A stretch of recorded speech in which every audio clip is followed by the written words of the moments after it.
તો છોટાઉદેપુરથી હાલ મહત્વના સમાચાર સામે આવ્યા છે, જ્યાં તંત્રની ઘોર બેદરકારી સામે આવી છે. તંત્રની ઘોર બેદરકારી છોટાઉદેપુરમાં સ્પષ્ટપણે જોવા મળી રહી છે. તો છોટાઉદેપુરથી આ કિસ્સો સામે આવ્યો છે. દૂધ સંજીવનીના દૂધના પાઉચ જાહેરમાં ફેંકી દેવામાં આવ્યા છે. પાઉચ રોડની બાજુમાં જ ફેંકી દેવાયાનો વિડીયો વાયરલ થયો છે. વિડીયો 2-3 દિવસ પહેલાનો હોવાની પ્રાથમિક માહિતી સામે આવી છે. આદિવાસી વિસ્તારોમાં કુપોષણ સૌથી મોટી સમસ્યા છે. તેમ છતાં તંત્રના પાપે દૂધ રસ્તા પર રઝળતું જોવા મળી રહ્યું છે. નસવાડી તાલુકાના દામણી આંબા ગામની આ ઘટના સામે આવી છે. આદિવાસી વિસ્તારોની શાળામાં બાળકોને દૂધ આપવામાં આવે છે, ત્યારે દૂધ બાળકોને મળવાને બદલે રોડ પર ફેંકી દેવામાં આવ્યું છે. આવી રીતે કુપોષણ સામે જંગ જીતશે તે એક પ્રશ્ન છે.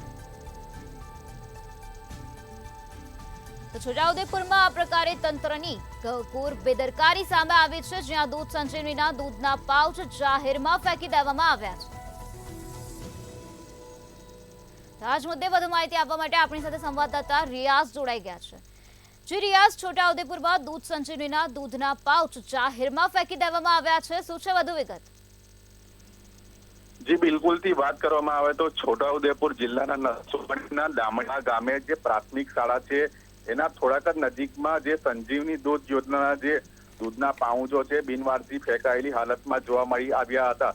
એટલે કે ચોક્કસથી કહી શકાય કે સરકાર તરફથી જે કરોડો રૂપિયાનું જે દૂધ જે કુપોષણ માટે બાળકોને આપવામાં આવતું હોય છે, જ્યારે આ દૂધ જે ગરીબ બાળકોના પેટમાં ના જઈ આ રસ્તાઓ પર ફેંકી દેવામાં આવે છે. એટલે કે કહી શકાય કે સરકાર તરફથી જે આ યોજના તો લાગુ કરવામાં છે, પરંતુ જે અંતરિયાળ વિસ્તારના જે બાળકો છે, બાળકોના પેટમાં આ દૂધનું પાઉચ જે દૂધ છે જે પહોંચતું નથી, જેના કારણે બાળકોનું કુપોષણ પણ રહી શકાય છે.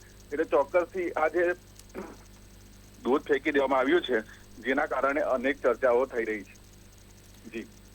જી રિયાઝ, આ જે દૂધના પેકેટ છે તે કેટલા સમયથી આ પ્રકારે જાહેરમાં ફેંકવામાં આવ્યા છે? કેટલા સમયથી આ ચિત્ર જોવા મળી રહ્યું છે અને આ ચિત્રને જોઈને વહીવટી તંત્ર દ્વારા અત્યાર સુધીમાં શું કામગીરી હાથ ધરવામાં આવી છે? જી હાલ તો આ રવિવારના દિવસે જે શાળા છે એની નજીકમાં દૂધના પાઉચો ફેંકી દેવાનો જે સોશિયલ મીડિયામાં વિડીયો વાયરલ થયો હતો.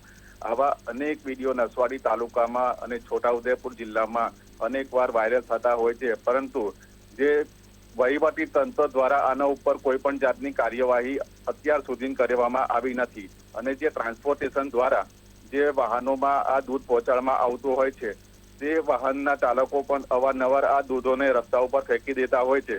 જ્યારે કહી શકાય કે શિક્ષકો દ્વારા પણ આના ઉપર કોઈ પણ કાર્યવાહી કરવામાં આવતી નથી કે ઉપરના અધિકારીઓ સુધી આ વાત પહોંચાડવામાં આવતી નથી. ફક્ત ને ફક્ત સોશિયલ મીડિયામાં અને ન્યૂઝ ચેનલોમાં જ આ વિડીયો પ્રસારિત થતા હોય છે, પરંતુ આ મુદ્દા ઉપર કોઈ પણ જાતની અત્યાર સુધી કોઈ પણ કાર્યવાહી કરાઈ નથી. જી રિયાઝ, સમગ્ર માહિતી આપવા બદલ આભાર. તો જે રીતે અમારા સંવાદદાતાએ જણાવ્યું કે અવારનવાર આ રીતે જાહેરમાં દૂધના પાઉચ ફેંકી દેવામાં આવે છે, તેમ છતાં તંત્ર દ્વારા કોઈ પણ પ્રકારની કામગીરી હાથ ધરવામાં આવતી નથી.